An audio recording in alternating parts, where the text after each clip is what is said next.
I went to my favorite cheap tool place and bought a Workbench. So let's see if it's any good.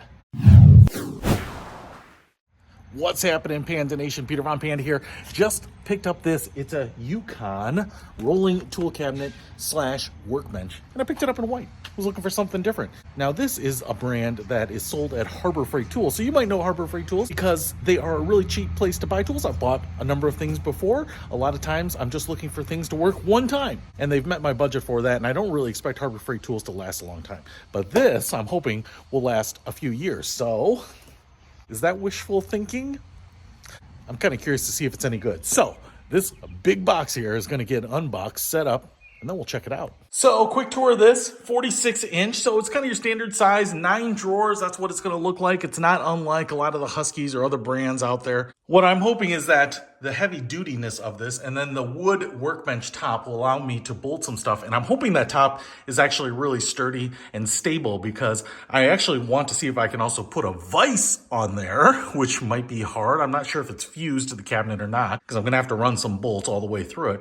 Do I like the metal? Does the quality feel good? Are the drawers sagging? You know, are the drawers on really nice gliders? Those types of things. Because I certainly have a Husky tool cabinet there and it's pretty good. And would love for this to be comparable to that Husky. I certainly am not expecting it to be as good as the Husky, even though that Husky is kind of middle quality, medium quality. So if this is of middle quality, lasts me 4, 5, 6, 7 years maybe, that would exceed all expectations. Let's get this thing unboxed and set up. All right, I got the box taken off around it and just pulling off the plastic, and I thought I would show it to you because I will tell you this, man. White powder coat, it sure is pretty. I wanted something that was a little brighter. Hopefully it will make it easier to see inside the drawers too, because when they're all painted black, I guess it's locked, which makes sense. Keys are taped to the top there. But when the drawers are black, it's actually not that easy to see what's in there. So I thought white would be easier on the eyes and looks nice. Kind of looks like a nice piece of kitchen furniture. And it looks like maybe the only thing I really need to do is unlock it, find the casters, which are probably in the drawer somewhere, and get those on. All right, that seems pretty easy so far. So the casters and the hardware were in this box in the bottom drawer right there. There are holes on both sides of this cabinet, and that is for this handlebar. So I'm going to install that too. Now, the key with this is you want the handlebar on the same side as these swiveling casters, kind of like a shopping cart, and then the fixed direction casters will go on the opposite side. So the handle will be the back where you want these, and then the front will get these fixed ones right there. Okay, so what I'm going to do here is I'm just going to install the handlebar first, and then I'm going to roll it on its back, and I'm going to install the casters. So hopefully this should be pretty straightforward, and I'm going to use the cardboard just to protect my floor here. So I'm just starting the bolts here by hand, going to get them down as tight as I can by hand, and then I'm going to use this super nice wrench that they include here. One side fits these small bolts, and then one side fits the larger bolts that will go onto the casters. All right, I've had a chance to play around with this Yukon, just like I play around with big bears. They can be dangerous, but not when you're a tough guy like me. Now, this Yukon has actually impressed me in many ways, but there are some subtle differences that I have noticed, say, over my Husky here. So one of the things that I want to show you here is that this top here is actually very much like a countertop. I'll try to get out of the shadow here. It looks like it's individual boards. It actually looks like a nice island in a kitchen. And I love the color here. It's very bright, kind of blonde color. So that's pretty cool. And assume it's wood. It seems pretty robust. It's about 3/4 of an inch thick here. So probably pretty good work surface. Now, what I did notice is that it is bolted underneath here to the deck itself. So what you would have to do for me, I've got this vise just sitting here. And what I want to do is drill some holes here to hold it down. You're going to have to drill through the wood and then a bit of sheet metal. I don't think it would be much more than this, but you're gonna need a bit to get through that. And then you're gonna kind of have to reach up through here if you want to bolt it all together. So just something to keep in mind if you're going to try to screw something to this. I know some people will take like a work lamp, one of those flexible lamps, and want to bolt them to a workbench. And this would be able to kind of bolt into the wood. But like I said, no more than 3/4 of an inch through unless you go through the metal.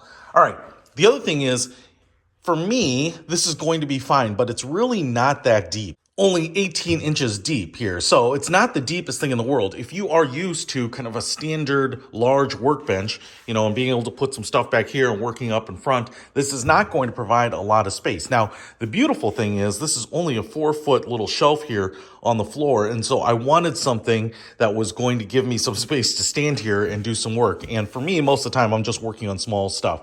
But if you are working on a lot of things, you might want it to be a little deeper just for stability's sake, to put more stuff on here. Obviously, 46 inches is kind of a standard size in this, but they do make them, I think, in a little longer too. But you can see here, I feel like I have plenty of workspace.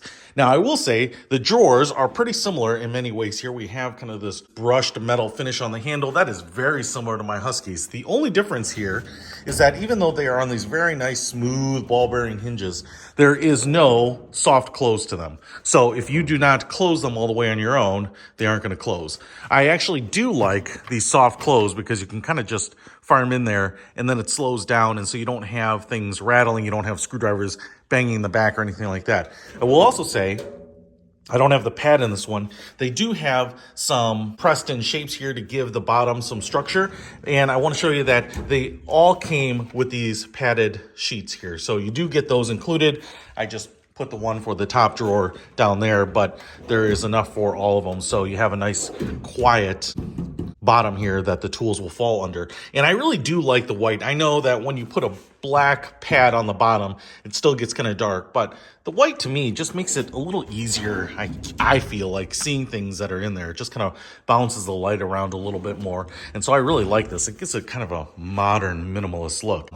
The other thing I will say is that the wheels are very similar to my Huskies. The only difference here is on the lock. So you can see I have that lock on. You've got that on position pushed all the way down.